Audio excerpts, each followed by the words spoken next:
How's it going? Good evening, everyone. I'm very excited to be with you here once again on this lovely Friday night for our final Trad Queen story hour of the week. Somebody tweeted out, and I was just looking for it and I couldn't find it. They said, "What classes do you think should be required learning for American students?" Now, they said one class, but I picked like four because I think there's definitely more than one that's really important. One of the things that's really important to me that I have found great value in has been the study of nutrition, because I think that Americans do not, first of all, they know for a fact that people highly underestimate how much they eat. And another thing they've found is that low carb doesn't matter, intermediate fasting doesn't matter, low fat doesn't matter. The only thing that works for losing weight is coming to terms with how many calories you're eating, and you do that by tracking your calories. So we're actually going to talk about this a little bit before we get started on tonight's show. And the title of this article from the Daily Mail is "Can't Stick to a Diet and Exercise Routine? Get to Bed Earlier, Scientists Say," which makes perfect sense to me, because when you don't get much sleep, you spike your cortisol levels and you make it much more likely that you are going to splurge, you're going to eat something you don't intend, or you're going to be like cranky, irritable, angry. Your mood can certainly affect what you eat. And I think it can make it much more likely that you lose track of your long-term goals, which you have to keep in mind constantly when you're trying to eat healthier, because that's not something you see results from on day one. Getting at least 7 hours of sleep every night will help you stick to a weight loss and exercise routine, a study shows. Researchers at the University of Pittsburgh signed up 125 middle-aged adults, mostly women, who are overweight or obese to a year-long fitness program. Participants were tasked with following a calorie-restricted diet and upping their daily exercise. Although adherence to the plan dwindled in both groups over time, of course, scientists found that those who were better slept were more likely to eat less and exercise more. The Centers for Disease Control and Prevention, CDC, whom we now no longer trust, but we'll hear what they have to say on this matter, says that all adults should get at least 7 hours of sleep every night. Well, I think that's a fair thing to say, but estimates suggest that as much as 1 in 3 consistently fail to hit this level. Getting just 3 nights of too little sleep triggers a dip in mental and physical health, causing a decline in concentration, mood, and even breathing problems. Interesting, I didn't know that. There's even evidence that not hitting 7 hours a night makes someone more likely to overeat and crave fatty, salty, sugary snacks over whole foods. That is very interesting. I wonder why that is. In the study, 9 in 10 participants were females and half had a BMI between 27 and 44, putting them in the overweight and obese categories. All participants were signed up for a weight loss program and had data on their sleep adherence and adherence to the program taken at the start, at month 6, and at month 12.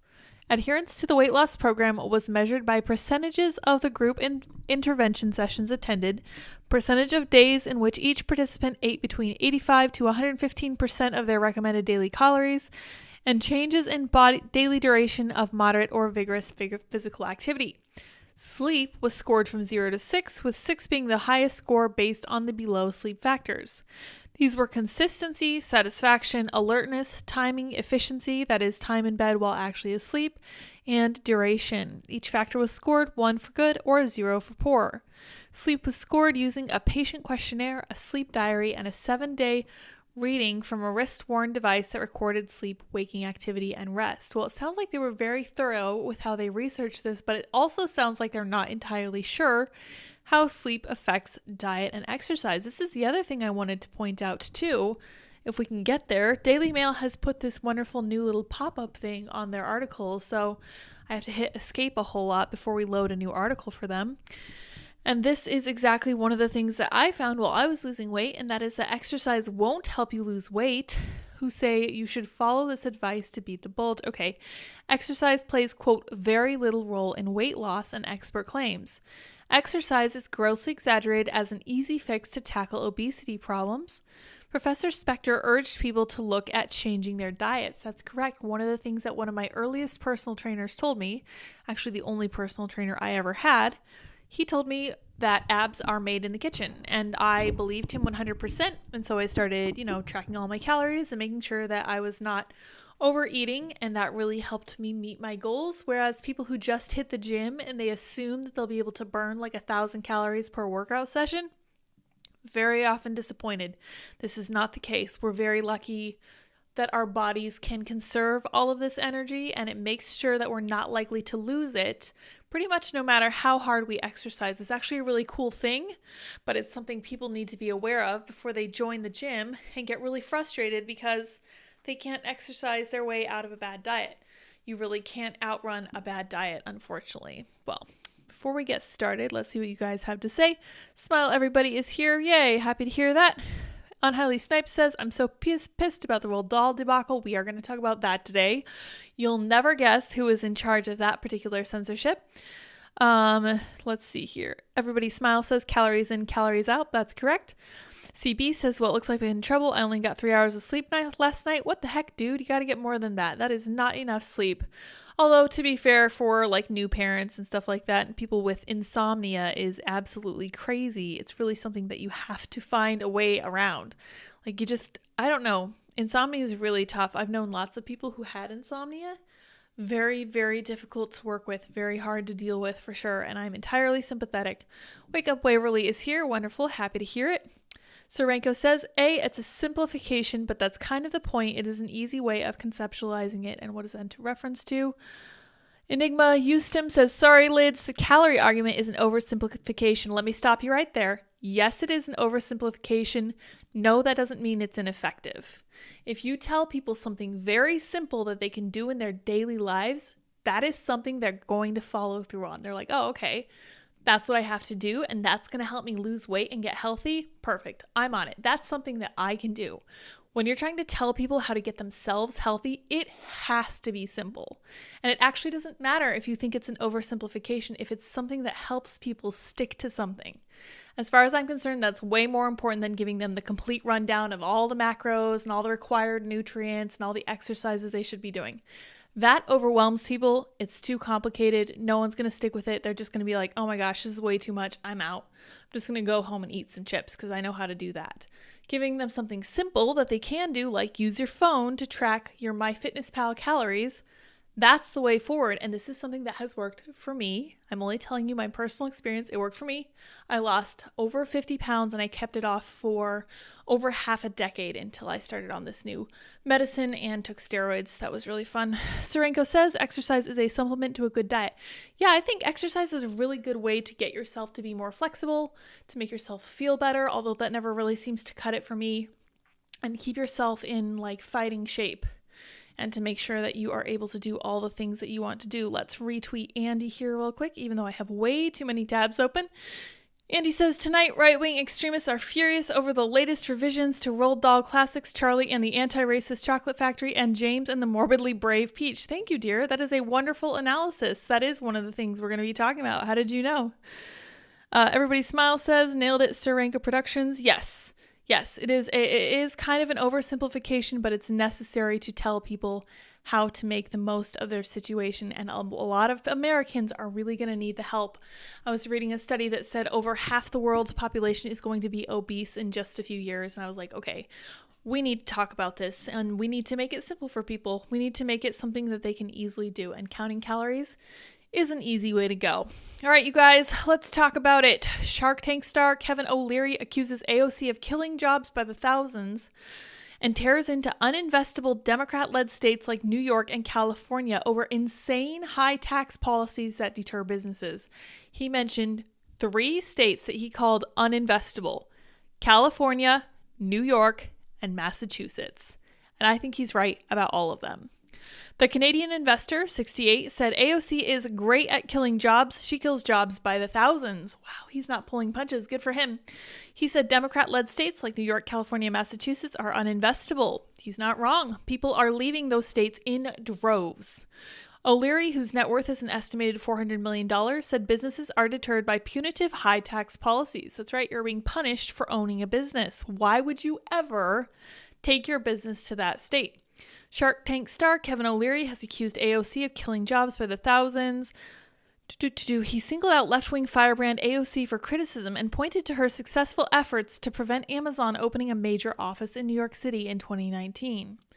I don't put companies here in New York anymore, or in Massachusetts, or in New Jersey, or California. Those states are uninvestable, OLeary told CNN this morning on Friday. The policy here in New York is insane. The taxes are too high. And this is a very wealthy man who could probably make it work even if the taxes were super high, but he won't. He just won't invest there anymore because it's not a good investment. Wild to me. He added, AOC is great at killing jobs. She kills them in the thousands. OLeary, whose net worth is estimated at $400 million, this we know. She threatened to sue Amazon if they created jobs. This is a reality. That's exactly what she did.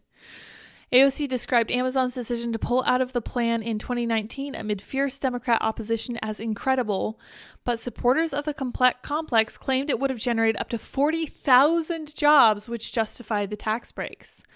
OLeary said he chooses to put businesses in cities like Fargo, North Dakota, which offers tax incentives, payments in lieu of taxes, and tax credits. That's a great way to get companies to invest in your city. What a great approach. Let's see here. He added that he's called out Elizabeth Warren, the senator from Massachusetts, and told her, we've got to move the companies out of your state because you're not investable anymore. You're punishing people if they're successful. You overtax them. You hit them with a super tax. The regulatory environment is punitive, he added. He also gave the example of a troubled project he was involved with upstate New York, trying to build a global data center near Niagara Falls. Eventually it got so bad, he said, when the politicians in the local region and the state policy, we moved it to Norway. They literally moved us company out of this country to a different nation because of the punitive tax policies of New York. Wow. Wow. Wow. Wow. Crazy. All the jobs went to Norway. Norway has them now. Thousands of jobs coming out of that, he said. OLeary is one of the country's best-known investors thanks to his position in the Shark Tank lineup. He courted controversy in February for hinting getting rich was more important than family. Yeah, that's probably not true. He tweeted, you may lose your wife, you may lose your dog, your mother may hate you. None of those things matter. What matters is that you achieve success and become free. Then you can do whatever you like.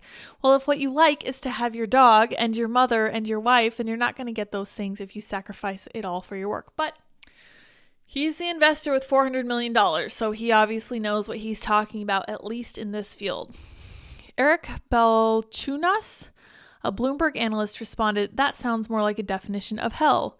Yeah. OLeary's $400 million net worth came to the Canadian businessman largely after the sale of his software company, SoftKey, for more than $3.5 billion. But he's not immune to bad investments. He lost $15 million he was paid by FTX to endorse the company before it collapsed last year. Oof, yikes.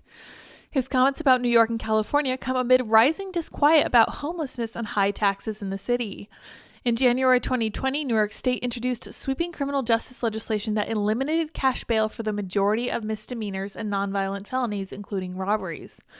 New York, where the average rent is now more than $5,200 a month, lost more residents than any other state between April 2020 and July 2021, many of whom fled a staunch set of pandemic restrictions and high taxes for friendlier business environments, according to MarketWatch.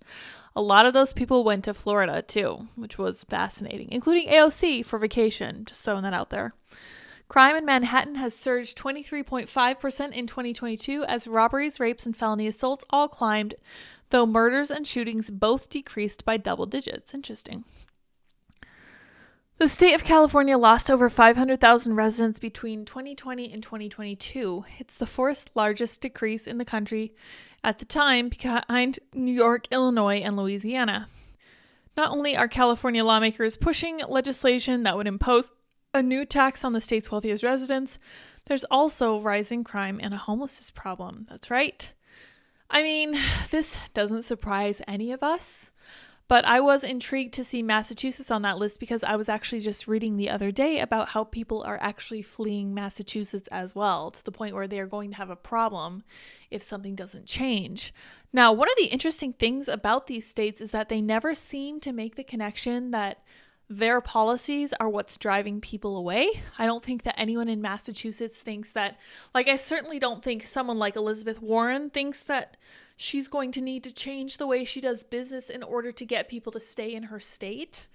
I think they just think that it's just stubborn Republicans who just want to have things their own way who are trying to leave. But that's not the case at all. You're losing people who would be providing jobs to your state because you refuse to even look at taxes. You think it's a good thing that everyone is taxed so heavily.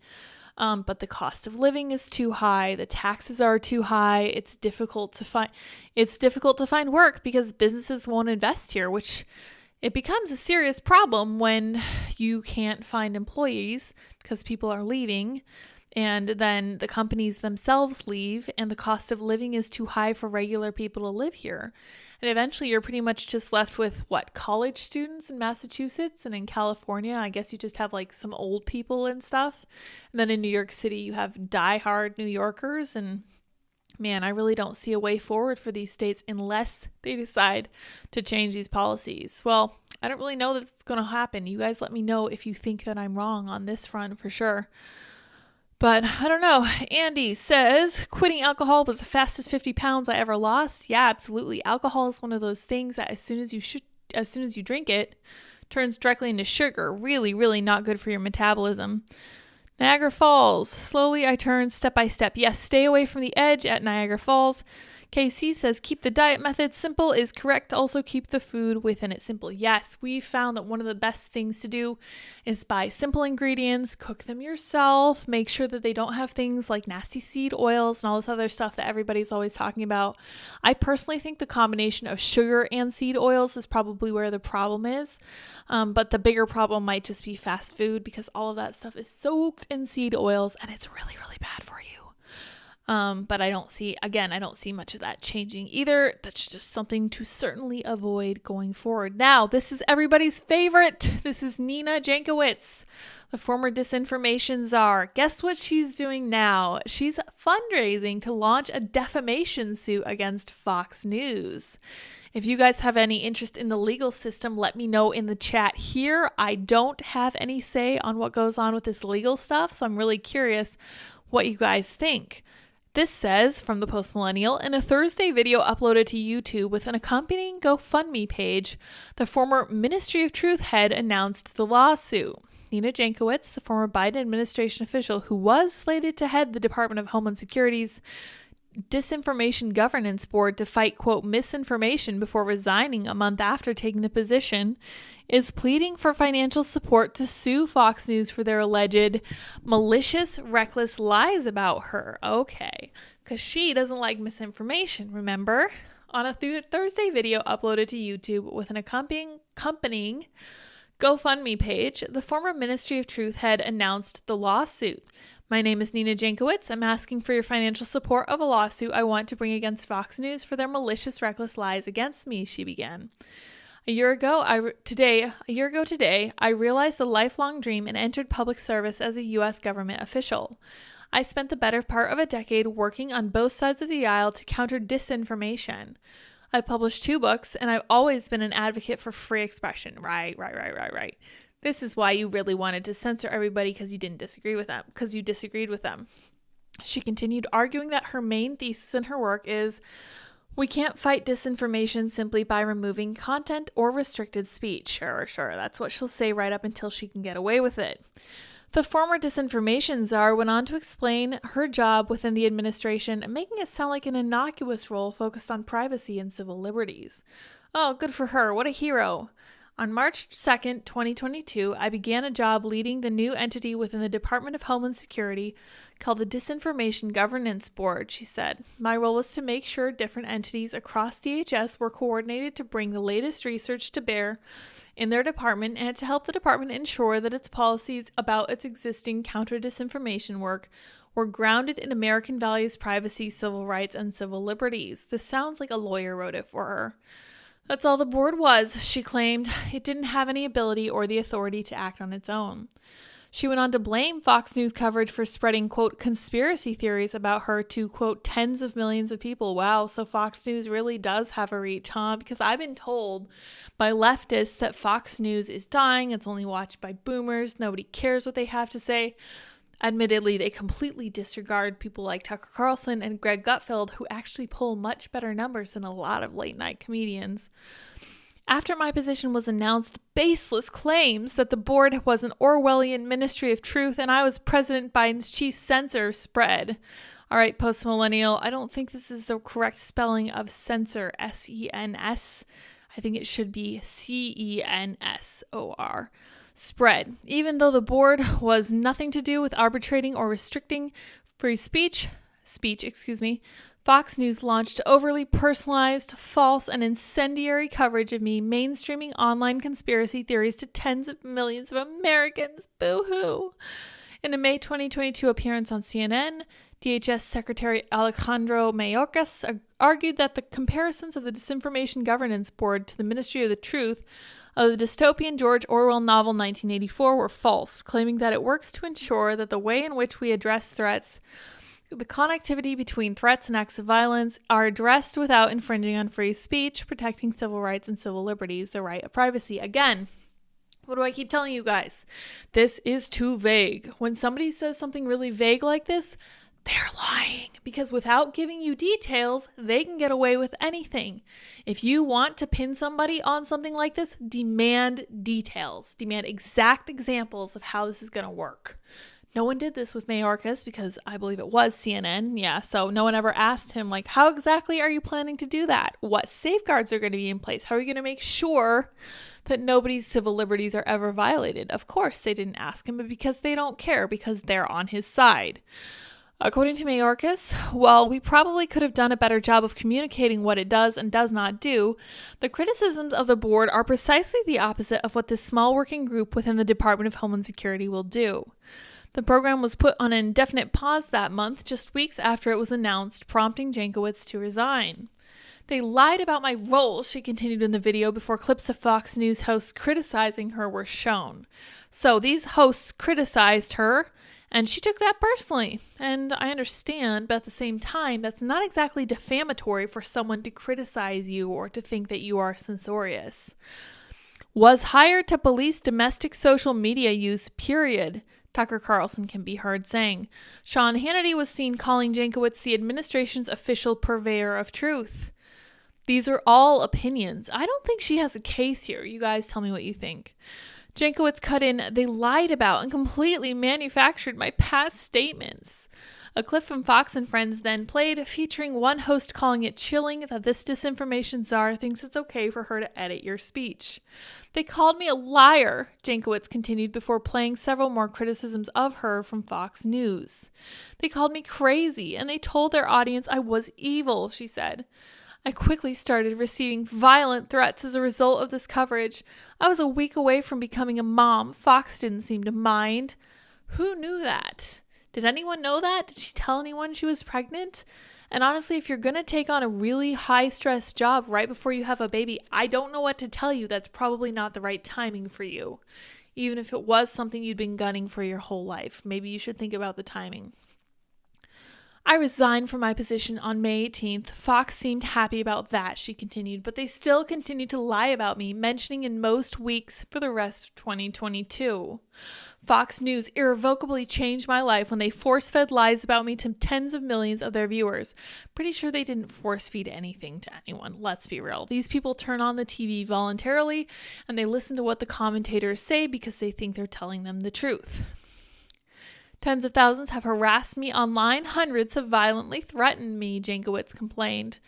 In addition to the deferral of my dream of serving my country, I've lost something irreplaceable, peace with my son during his first year in the world. See, that's why you shouldn't take on this super high stress job right before your kid is born. A month before your child is born is not the time to be taking on a new, powerful position in the U.S. government. I'm sorry, that's kind of just the role that ladies have to play. If you want to be a good mom, you can't take on something that's going to take you away from your child for most of the day. Fox can't keep getting away with targeting Americans with their hateful rhetoric and lies. Trying to silence professionals doing their jobs is not journalism, it's vigilantism, and it's ruining lives. That's why I'm seeking justice. So please, donate what you can and share this with anybody who believes in fighting for the truth. Thank you so much for any help you can give. In August, the Disinformation Board was formally terminated, according to CNN. The GoFundMe created by Jankowicz has garnered $6,921 out of her $100,000 goal so far.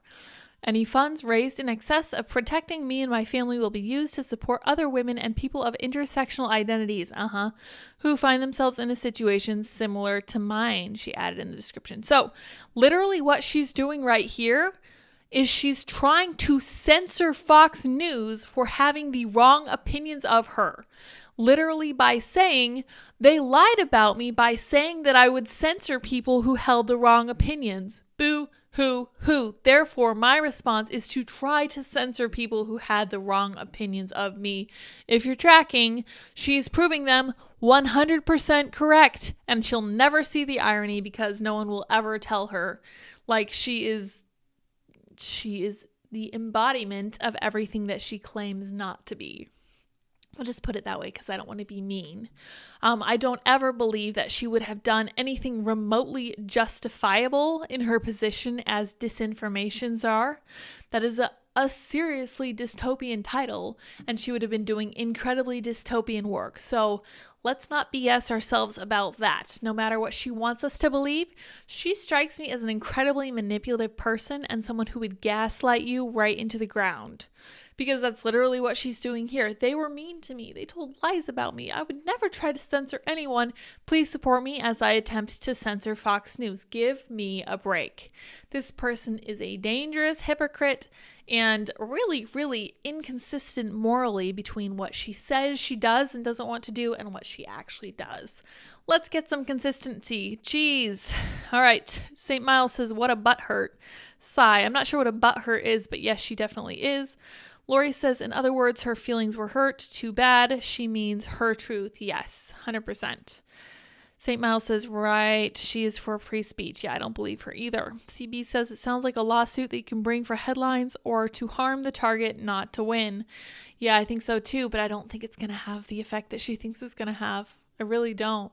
I don't know how much she thinks people in general care about her, but I think she might be overblowing it a little bit. I mean, I know this job was super important to her, but she only became a thing because she got this job. And then when she resigned from it, she then disappeared. And I guess she's like an ambassador to the UK or something now. I'm not sure what she's doing, but she got a different position. So she's fine. She's going to be fine. She's going to be working in the government, which is what she was really wanting to do. But geez, what a terrible person. We'll see how that GoFundMe goes for her. All right, you guys, speaking of horrible social justice warriors, let's talk about the people who are behind the censorship of the Roald Dahl books. Roald Dahl books were neutered, okay, follow me here, by woke consultants aged 8 to 30. That I don't understand, so put a pin in that. Led by non-binary, asexual, polyamorous relationship anarchist who's on the autism spectrum. So this person is literally the embodiment of intersectional woke politics. So she is, quote, non-binary, but she's also asexual and she's in a polyamorous relationship.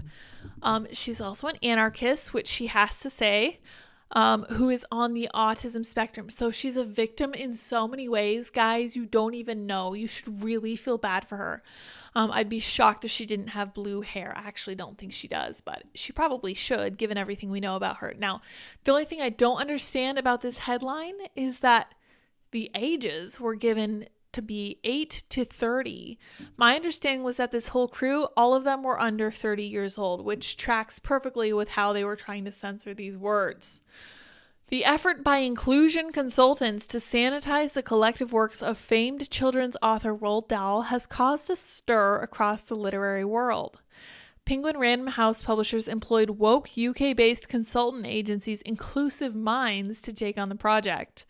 The consultant team was led by a woman who described herself as non-binary, asexual, polyamorous, relationship anarchist who is on the autism spectrum.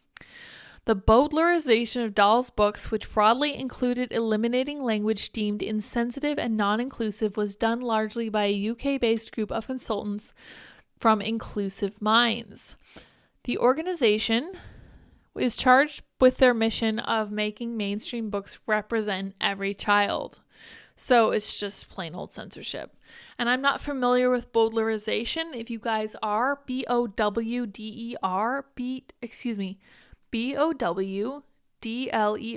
Bowdlerization.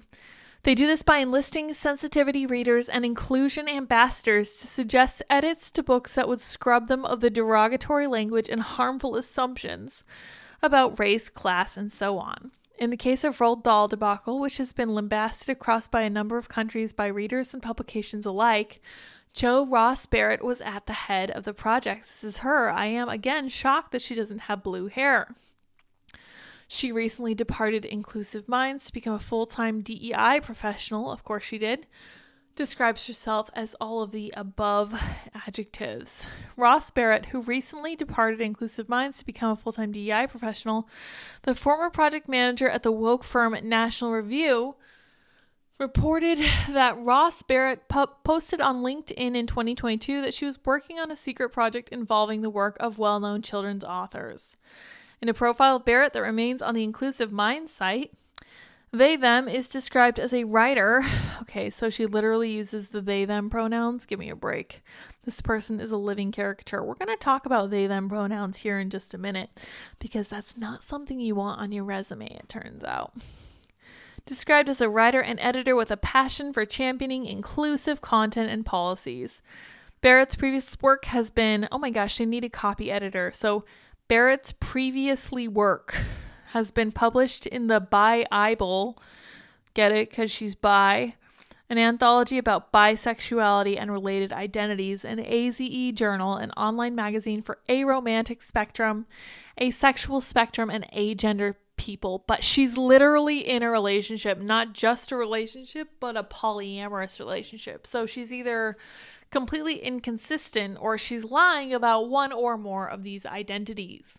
The profile continues. Jo is an autistic, oh my gosh, I can't. She's just running through all of her identities with the hope of getting that perfect intersectional plaid where all the lines overlap just perfectly. And the only problem is that she has white skin. I'm sorry, you can never recover from that. You will never be enough of a victim to rid yourself of the original sin of whiteness. And you have to know that. Sorry, you should probably resign so a person of color can take your position. They work with Inclusive Minds to help authors and publishers make their books more authentically representative of marginalized groups and have provided workshops and talks at A Place at the Table 2020 and the UK Asexuality Conference 2019. A group of inclusivity ambassadors and sensitivity readers aged 8 to 30 reported to Ross Barrett as the team worked to cleanse the collective works of Dahl. Yeah, cleansing. That's a good way to put it. The Witches. Goodness. I haven't read that one. That's one of the few I haven't read. I really, really liked Danny and the Champion of the World. That was one of my favorite ones. I really loved the Fantastic Mr. Fox. Matilda, I didn't really watch or get into. I didn't really identify with the protagonist of the book, but I did love James and the Giant Peach and Charlie and the Chocolate Factory and Charlie and the Great Glass Elevator. The team together dismantled many of the colorful phrases and names that he employed in his writing. In the Twits, descriptions of appearances had been peeled back. Mrs. Twit's fearful ugliness has been cut to ugliness, and Mrs. Hoppy in SEO Trot is not an attractive middle-aged lady, but a kind middle-aged lady. Passages not written by Dahl, who died in 1990, have also been added to the publisher. In The Witches, a paragraph describing them as bald under their wigs was followed shortly by a new line. There are plenty of other reasons why women might wear wigs, and there is certainly nothing wrong with that. Please give me a break.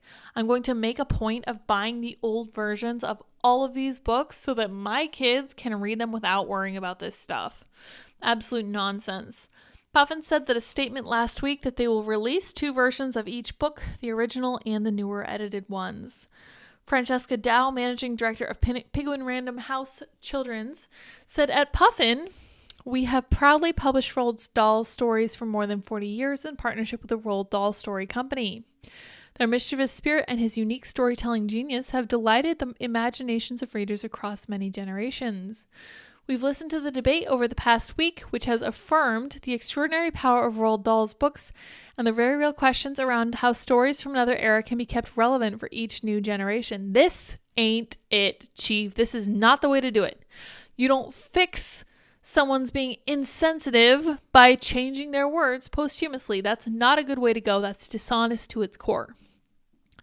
As a children's publisher, our role is to share the magic of stories with children with the greatest thought and care. Roald Dahl's fantastic books are often the first stories young children will read independently, and taking care for the imagination and fast-developing minds of young readers is both a privilege and a responsibility. Yes, such a responsibility. You have to go in and change the words. You have to add lines that he never wrote and not tell anyone that he didn't actually write them. Heck, why don't you just rewrite the whole book and pretend that he wrote it, and you make it say whatever you want, and you make it as inclusive and intersectional as you want. You could even literally give it the same title, The Witches, that he had on his original book. We also recognize the importance of keeping Dahl's classic texts in print. By making both Puffin and Penguin versions available, we're offering readers the choice to decide how they experience Roald Dahl's magical, marvelous stories. She added, Roald Dahl once said, "If my books can help children become readers, then I feel I have accomplished something important. At Puffin, we'll keep pursuing that ambition for as long as we make books." For example, a former ambassador named Habiba helped author Robin Stevens ensure authentically inclusive characters in her books, The Guggenheim Mystery and Mistletoe and Murder.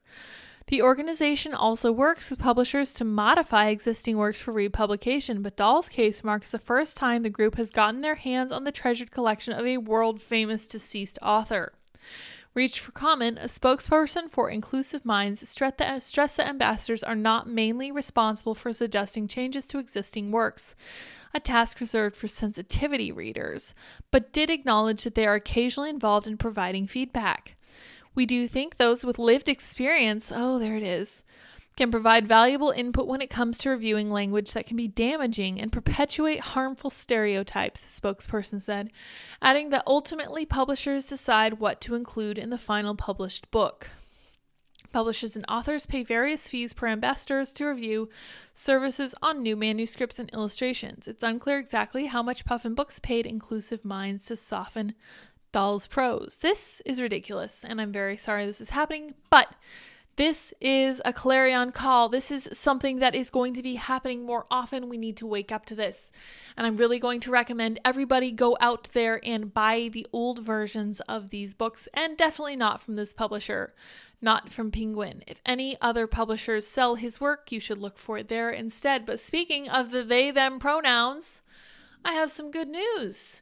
Resumes, including they, them pronouns, are more likely to be overlooked, a new report finds. Look at this, they, them. Very sad. Inclusivity shouldn't just be present in the workplace, it should be practiced during the hiring process as well, said CNBC. Thank you for telling us just the news. We do appreciate that. No editorialization here at CNBC. But unfortunately, non-binary job seekers are facing clear biases during their job search. Good. There is no such person as a non-binary person. That's not real. You made that up. That's someone who wants attention. According to a new report from business.com, a business resource platform, over 80% of non-binary people believe that identifying as non-binary would hurt their job search. Similarly, 51% believe their gender identity has affected their workplace experience very or somewhat negatively. Okay, so how about you identify with the gender you were born? I know, that's crazy. You really want to be special. It could make your life a lot simpler if you did. Ryan McGonigal, Director of Industry Research at Business.com and author of the report, says these statistics show just how much work there is to do around diversity, equity, and inclusion and belonging in the workplace. We clearly have more work to do on these several fronts. Over the past 10 years, DEIB efforts, what is DEIB? Please stop, have been prioritized by many companies. However, the results of this study and past research show that teams in most industries aren't proportionally representative of the U.S. population. And worse, many people like the non-binary individuals we spoke to in our research feel like they don't belong. Yeah, that's because they don't. I'm sorry. They wanted to be special. They wanted to stand out from the crowd. Congratulations, they do. And now they're like, oh my gosh, we stand out from the crowd. We're not fitting in. That's what you wanted. That's literally what you wanted. You hate this culture. You hate everything it stands for. You literally hate the gender binary and the fact that there's only male and female. So you call yourself non-binary because you want to be special. Come on, I get out with it. That's all you want it for. This is ridiculous to me, but let's read on. We'll struggle through the CNBC bias. Business.com also went a step further by sending 2 identical phantom resumes to 180 unique job postings that were explicitly open to entry-level candidates in an effort to test whether or not the inclusion of gender-neutral pronouns impacts how employers perceive resumes. Let me stop you right there. If you have an employee who just doesn't give any pronouns at all and just gives like a masculine or a clearly feminine name, cool. But if you get someone with very special pronouns who puts them into their resume and then is like, just so you know, you're going to need to refer to me by these pronouns or else we're going to have a real problem. Who is going to make your job as a hiring professional easier? The person who's just like, my name's Ryan or my name's Anna, and then has nothing else to add to that. You call me she, her, my name's Anna. You call me he, him. My name's Ryan. Cool, fine, awesome, super easy, straightforward. But you want to be a they, them in the workplace? You're literally a walking liability, especially given HR and all this DEI nonsense. There is no way in hell that an employer is going to want to employ you over and above somebody who's just like, hi, yeah, my name's Eric or whatever, who doesn't really care about the pronoun nonsense. Someone who doesn't care about all these pronouns is going to have a leg up against the non-binaries, and I think that's exactly how it should be. The test resume included they, them pronouns under the name in the header. Yeah, see, so they're specifically listed, whereas she, her, and he, him pronouns were not tested. The phantom resume including pronouns, received 8% less interest than the one without and fewer interview and phone screening invitations. Of course. Again, of course, if you use pronouns and you walk into a company that has any kind of HR office, you are a liability, and no company in their right mind is going to be like, yes, that person is going to do a better job. And I know this because they are currently attempting to make themselves seem more special. We're going to go in their direction. Here we go. Check yourself and hold your team accountable. No. You hire people who are going to cause you the least amount of trouble. Period. It's really, really simple. You don't hire people who list their pronouns under their name. That's absolutely nonsense. And this is the simplest thing in the world. Do you want to take on somebody who's going to cause legal trouble for you down the road? Or do you take on somebody whose pronouns are their last thoughts? Who don't care, who assume you're going to call them she, her, or he, him, because that's just how they were born and they don't consider themselves special.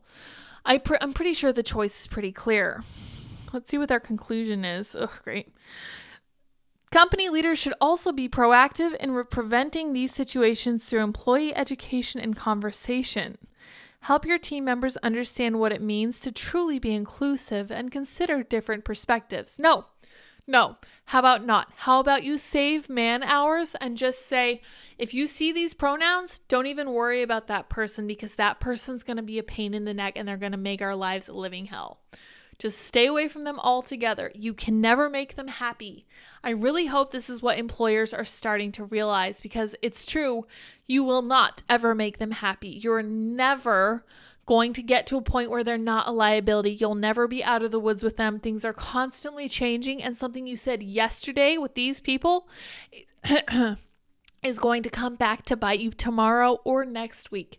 There is no way to placate them enough that they're not still a liability to your company. They will never be an asset, ever. And I really hope that companies realize that 100%. I can't help feeling like people like Kevin Leary definitely understand that on a very visceral level. Like they have to be looking at all this pronoun nonsense and just being like, wow, I think I'm going to stay far away from that stuff. That sounds like really bad news. Bad news, not bad nose. Good nose. Oh, everybody smile says my name actually is Ryan. That is the most general male name I could think of. St. Miles says, I need more coffee listening to this story. I know, it's not very fun. Planet Fatness says, cringe indeed. It is very cringe, not at all based. Whisper says, we bought a bunch of Roald Dahl books for our kids' collection. Very good idea. I was thinking about that too. I have a bunch of siblings. As you guys probably know, I have 5 siblings. So I was thinking maybe one of the things that we should do is just set up a book exchange where we send each other, once we all have kids. There are still a few of us who don't have kids yet.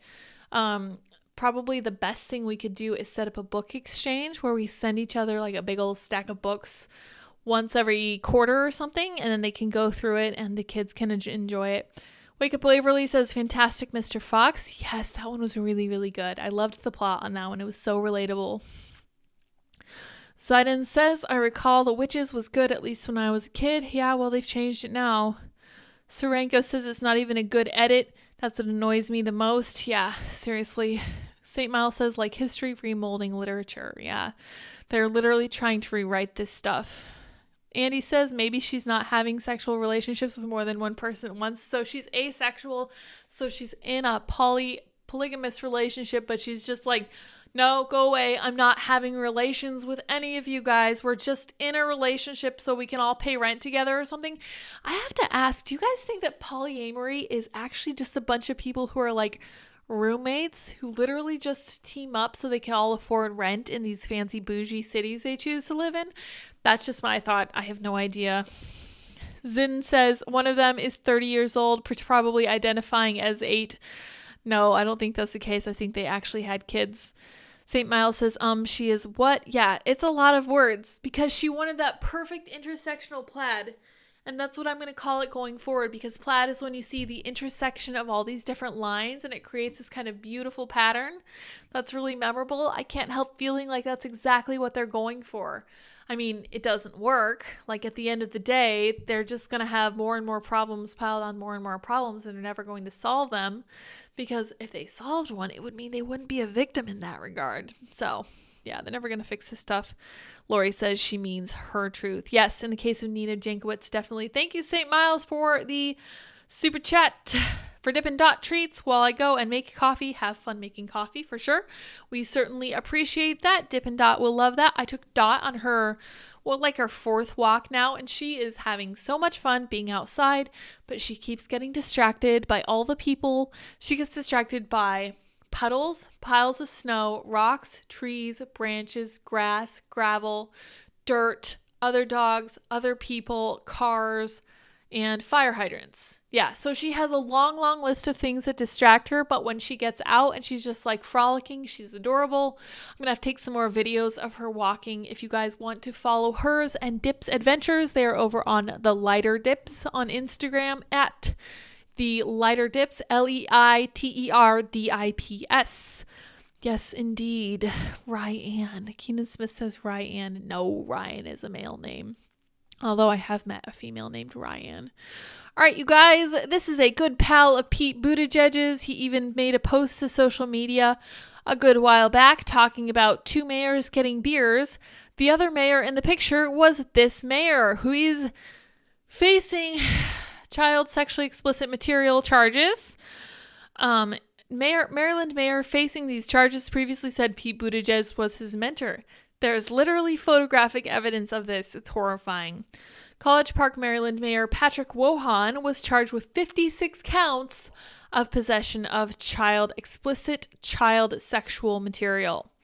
The Maryland mayor, charged on Thursday, has visited the White House several times since President Biden took office and previously described Transportation Secretary Pete Buttigieg as his mentor. Indeed, indeed. Here they are in a picture together. Then South Bend, Indiana Mayor Pete Buttigieg with then College Park, Maryland Mayor Patrick Wohan.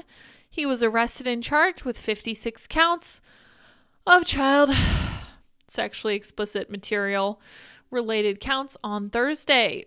I don't know if you guys remember this, but South Bend, Indiana was actually the city where the potholes were so bad that Domino's Pizza filled them. Do you guys remember that story? Domino's Pizza filled a bunch of potholes so they could deliver their pizzas faster to people. That was in South Bend. I believe that was under Pete Buttigieg's mayorship. Not sure. But we should look that up for sure. While this investigation does not involve any official city business of any kind, it is the best interest of our community that I step aside, he said. While the population of College Park is less than 40,000, its proximity to Washington, D.C. has allowed Wohan, who has been in College Park's mayor since 2015, to rub elbows with several powerful politicians, including a top Biden cabinet official, and make multiple visits to the White House. That's so great. I'm so happy for him. According to White House visitor logs, Wohan visited the White House once in 2021 on June 25th. He would then make 2 more visits in 2022 on June 15th and September 13th. According to his Instagram and the White House website, he was in attendance at an event commemorating LGBTQ plus Pride Month. Oh, look at that. He's an LGBTQ plus activist. That's crazy. Never would have seen that coming. There was a heinous story that I actually intentionally did not cover about a gay couple that adopted 2 boys and then proceeded to use these boys as sexual objects and to market them out to their friends. And these gentlemen were very big activists in the gay community. And everybody was up in arms. Actually, no, there was little to no media coverage about that. But the people who were commenting on it were saying, don't let this change your view of gay people. This is not every gay person. And everyone else was like, this is the most sick, disgusting case that I've ever seen, and I can't believe you are choosing to prioritize ideology over the life and well-being of these 2 boys who did nothing to deserve this. It was very sickening, and I am just very grossed out by the activists who pursue this kind of thinking. The kind of connection between these activists and these ridiculous kinds of crimes is just deeply, deeply troubling to me. You want to talk about a slippery slope? There certainly is one here. The secretary did not know the former mayor was well, but did meet him a number of times through participation in U.S. Conference of Mayors programming, conferences, and political events. The one Instagram post dated June 25th, which included 2 pictures, Wohan posed for pictures with Buttigieg and his husband, Chasten. The caption reads, always great to see these guys at the White House. That's right, because they're in the same club. They are both functionally gay activists. Like Pete Buttigieg has made no secret about the fact that he's gay. He posted a picture of himself and his so-called husband with their sons, whom they had just had surrogated. They took a picture in a hospital at the peak of the pandemic, in a hospital bed with no masks on, at a time when we were being told that hospital beds were incredibly short supply, when we were told that we couldn't go visit our own loved ones, that we had to wear masks everywhere. These guys, because they were special, were doing their own thing, were purchasing a woman's womb for the purpose of developing a child in utero, and then taking that child away from their biological mother because they wanted to have that child and pretend that it belonged to them. The other 2 White House events he attended were a Pride Month reception, which included a signing of an executive order on advancing LGBTQI individuals, and a ceremony celebrating the passage of the Inflation Reduction Act.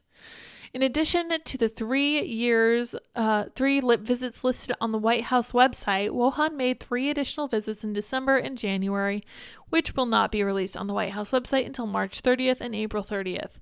In December, he posted several pictures of the White House interior, which included Christmas decorations and a caption that read, "Happy Holidays, enjoyed the opportunity tonight to see the stunning We the People holiday decorations and celebrate the season." Another post he was tagged in on the Instagram revealed he was at the White House when Biden signed the Respect for Marriage Act 2 days later on December 13th. That's right, because again, he's an activist. The January 2023 visit occurred January 20th and involved the United States Conference of Mayors, with when White House officials touted historic investment in cities. His tweet shows multiple top Biden administration officials, including Biden's senior advisor, Gene Sperling. Fascinating. In addition to his White House visits, he was also posted pictures with several Democratic lawmakers on social media, including then House Speaker Nancy Pelosi, Rep. Jamie Raskin of Maryland, former DNC Chair Tom Perez, and Buttigieg, among others. On the September 2020 Instagram post, Wohan thanked President Biden for his leadership and included a picture of a Zoom call that Biden was leading with the U.S. Conference of Mayors. And it will help us to make critical infrastructure investments. He added, this would never have happened without leadership from Biden. So he's a political hack, and he is an LGBTQ activist, and now he's being charged with not 1, not 2, not 3, but 56 counts of the possession of child sexual assault material. Absolutely ridiculous. All right, Matthew, thank you very much for your super chat. I just wanted to send money without a silly sticker, thumbs up, rock on sign. Thank you very much, sir. We very much appreciate it, with or without a silly sticker. I like the silly stickers. That's what Adrian always sends. We appreciate them in either case. Keenan Smith says, in the South Bend, where the gay mayor who approves of the he, she, Hershey Highway. Don't mind the big holes, LOL. In fact, let's fact check that right now. Domino's fills potholes. Domino's paying for pizza stunt fills potholes in what city?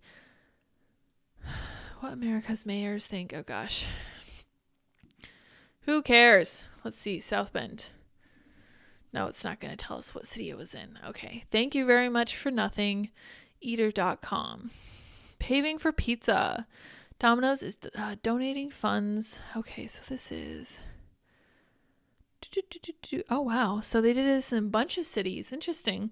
Milford, Delaware, Fitchburg, Massachusetts, Anchorage, Alaska, Fayetteville, Arkansas.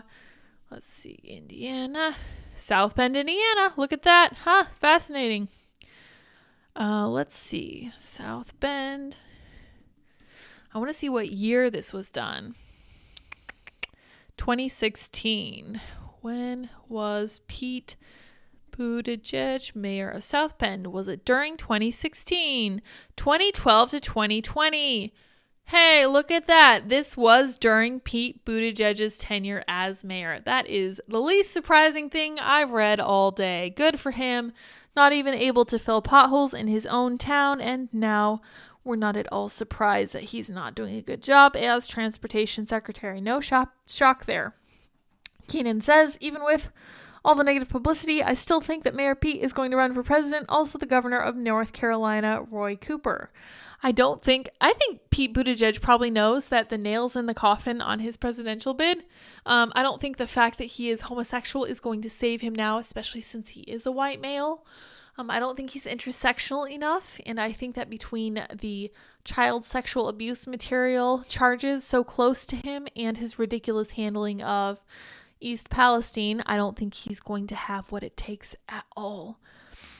All right, on the topic of pronouns, I want to talk about this, and then we can go over to a couple stories that are actually good news.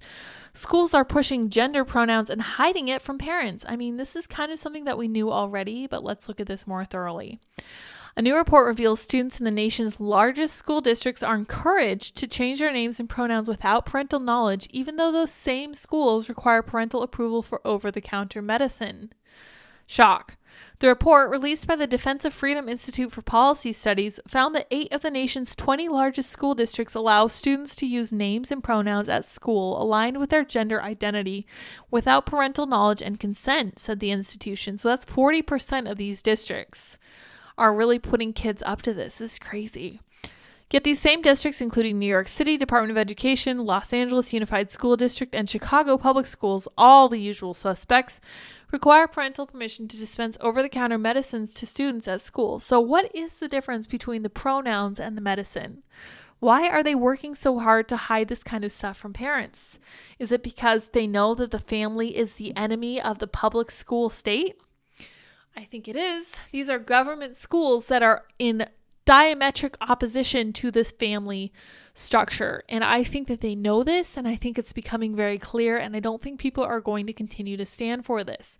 Now, I could be wrong. I also thought that Americans would act more like Americans when it came to COVID restrictions, but I would like to think that people will stop and look at this and be like, holy crap, I can't believe this is happening. Why are they doing this? What is their bigger, overarching goal here? Because it's crazy. Dozens of parents spoke to the New York Times last month, saying that keeping secrets from parents is a stab in the back from the school system. The Times details the work of a transgender clinical psychologist, Dr. Erica Anderson, who is advocating for parental rights. It's well established that one of the most important factors in helping gender-questioning children is family support, she told Fox News Digital. So to deliberately deprive a child of support at a time potentially when they most need it is, I think, a serious error in judgment. It's morally deficit. Let's call this what it is. This is a moral deficit. It is an ethical failing. It's active ethical malpractice as far as I'm concerned. The Defense of Freedom Institute report said there are serious risks that come with changing how children interact with teachers and peers. The interim guidance from the United Kingdom's National Health Service explains that early social transition in children is an active intervention that should not be viewed as a neutral act. The survey said a wide range of lobbying groups such as GLSEN, the Human Rights Campaign, the American Civil Liberties Union, and the National Education Association authored a guidebook that recommends schools discuss gender pronouns with students while cautioning them to be prepared not to inform parents. This is one of the most disgusting things I've heard. Of course, it's the Human Rights Campaign. Of course, it's the American Civil Liberties Unions. And of course, it's this teachers union. Wild. The Defense of Freedom Institutes recommends governors, legislatures, boards of education, education agencies, school districts, school boards, and schools push back against such guidance to ensure that parents direct medical and mental health decisions for their children. Most importantly, parents should know their rights and demand transparency from their schools, the report concluded. Yeah, seriously, I'm glad that they give some kind of solution, but is anyone surprised that it's the ACLU pushing this kind of stuff? I'm certainly not. This is exactly what I expect from the ACLU. They no longer defend American civil liberties because, if you'll recall, the ACLU defended Nazis, and they certainly defended gun rights. No, it wasn't Nazis. It was the KKK. Yep. ACLU praises Cleveland mayor's support of KKK's First Amendment right to march. This is from 1999, August 3rd. The American Civil Liberties Union today praised the Cleveland mayor Michael White for his efforts to protect the First Amendment rights of marchers scheduled to rally in Cleveland later this month. August 21st rally by the KKK has been the source of considerable controversy, with some community leaders critical of the decision to allow the Klan to march at all. But the mayor of Cleveland said they could, and the ACLU approved of this decision. Now, all of this happened before Trump. And I think what happened with the ACLU was that when Trump came along, they fundraised off it, and then it turned out that they couldn't go back because that's a ratchet that only goes one way. If you are leaning left and then suddenly you stop leaning left, you have to stop moving backwards. You can't move toward the right because you will lose all of your fundraising, and that's not going to work. If that's how you chose to go about gathering your money together, you're going to run into a problem if you decide to change your stance. All right, you guys, time for some good news as we wrap this up. Daily Wire's Jeremy Boring launches a new chocolate company in response to Hershey's woke trans stunt. I thought this was amazing. I'd like to watch the ad. I hope they don't give us a copyright strike. Let's see if we can do that. And I love an international woman. But our friends over at Hershey's, they don't even know what a woman is. They've hired a biological male to be the spokesperson for their Women's Day campaign. And they're calling that campaign, and I swear I'm not making this up, Hershey. Hershey. It's humiliating. And it's the reason that I'm launching Jeremy's chocolate. We have two kinds. She, her, and he, him. One of them's got nuts. If you need me to tell you which one it is, keep giving your money to Hershey's. So that's Brett Cooper on his right, and that's Michael Knowles smiling uncontrollably on his left. At least Brett is able to maintain her composure. She looks very tall. I don't remember her being that tall. I took a picture with her, and I don't think she's as tall as I am. She must be wearing super high heels in this one. She's wearing a very classy outfit. That's probably part of it for sure. I thought it was an amazing commercial. I thought it was great that he said International Women's Day and then he immediately smacked a woman. And everyone's like, oh, that was a high five. And I'm like, this is you. This is the joke. It went right over your head. My joke was that he's smacking a lady on International Women's Day. Obviously, he's not actually smacking her. It is a great high five. I agree. The promotional bars that Hershey produced for the feminist holiday are named Hershey to represent women, despite being promoted by Faye Johnstone, a trans activist who has spoken publicly about wanting women with different political views to be so vilified that they don't dare speak at all. That's disgusting. That's what we're up against. And I say this jokingly, but I really do think that the Daily Wire is on the right on this 100%. This is what it looks like to fight back. This is the parallel economy. And I know it sounds silly because it's chocolate or whatever, but this is really something that we need to keep in mind as we go about purchasing the things that we purchase.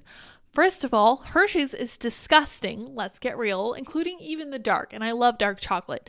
Theirs is not dark enough. It's revolting. It's cheap. It's mass produced. And if I recall correctly, they have horribly unethical company practices, I think, relating to water. Let's see. Hershey. No, this is all about Hershey, Pennsylvania. I think this was in California. I think it was Hershey. I'm not sure. Oh, it was Nestle. That's right. Okay, never mind then.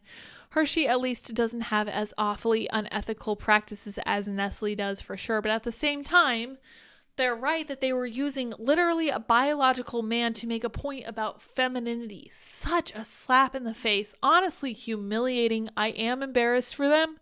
And I'm really looking forward to being able to sink a little bit of money into their chocolate undertaking. I think I might have to do that right after the show is over today. So they have packs of 4, packs of 6, and packs of like 10, I think. These are not cheap chocolates, but honestly, I do think that this is something worth buying because not necessarily because this means I will buy them instead of Hershey's. I almost never buy Hershey's anyway, but it's very important to me to send the message that it is important that we have alternatives to these companies who genuinely think that it's appropriate to use a man to make a point about a woman's International Women's Day. Not that I care anything about International Women's Day, but this is just such a slap. It is. It really is. This is like when they put Caitlyn Jenner on the cover of whatever Vanity Fair, made her the woman of the woman of the year or whatever. It's like, it's gross. It really is. It's like when Leah Thomas is winning all these competitions. It's just, we get it. The patriarchy wins. Men are better than women. Everything. Can we at least have something that we're good at, even on International Women's Day? No? Okay, cool. Thanks, Hershey's. Appreciate that. That's wonderful. So I loved what the Daily Wire was doing. I appreciate the Daily Wire doing stuff exactly like this. We love Jeremy's razors. I love the idea of having an alternative to Hershey's, and I think that they should certainly follow through with this until they become an actually viable competitor to Hershey's for sure. Even though Hershey's is a huge company. So that's awesome. Go buy Jeremy's chocolate. That's amazing. Also this, Walgreens says it will not sell abortion pills in 20 Republican-controlled states, even where it's still legal. So for a while, there was a lot of talk about these pharmacies going ahead and selling, I think, Plan B pills. CVS was thinking about it. Walgreens was thinking about it.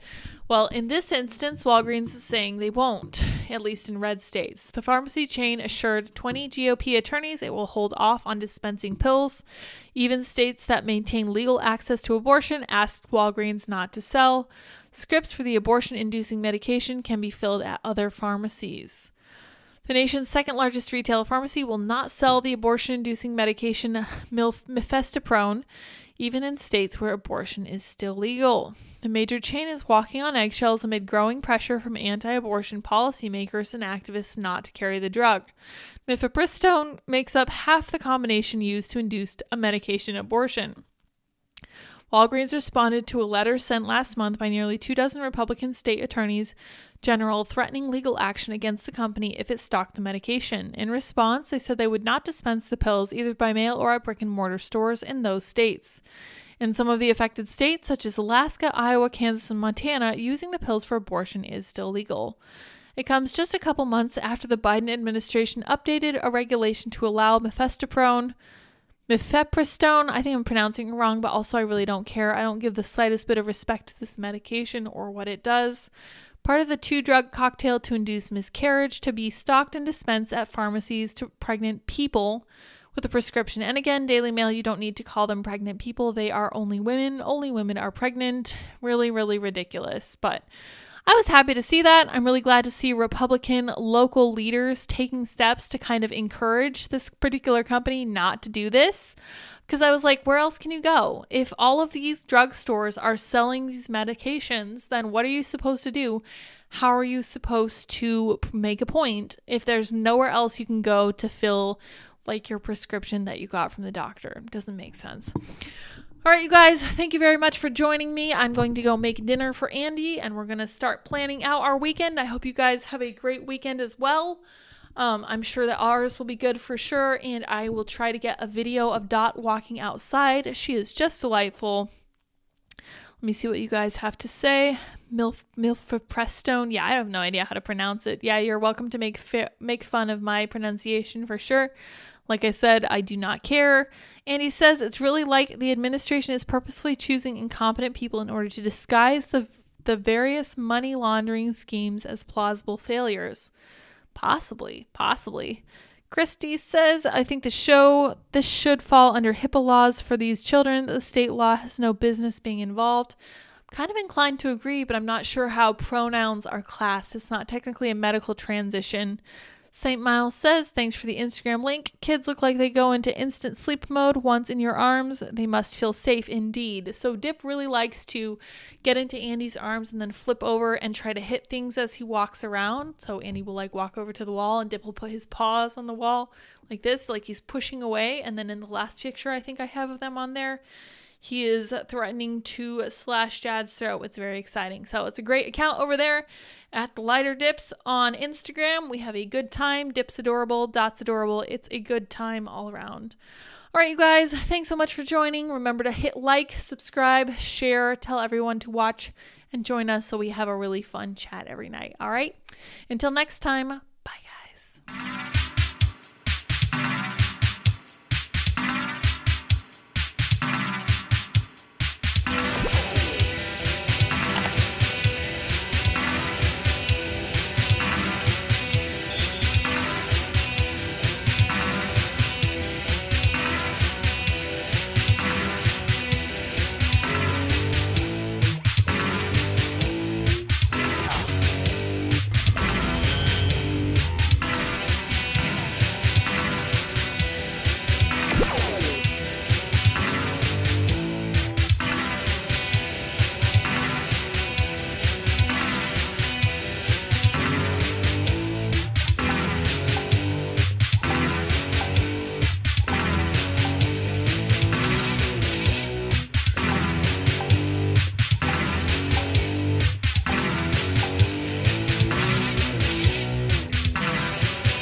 How's it going?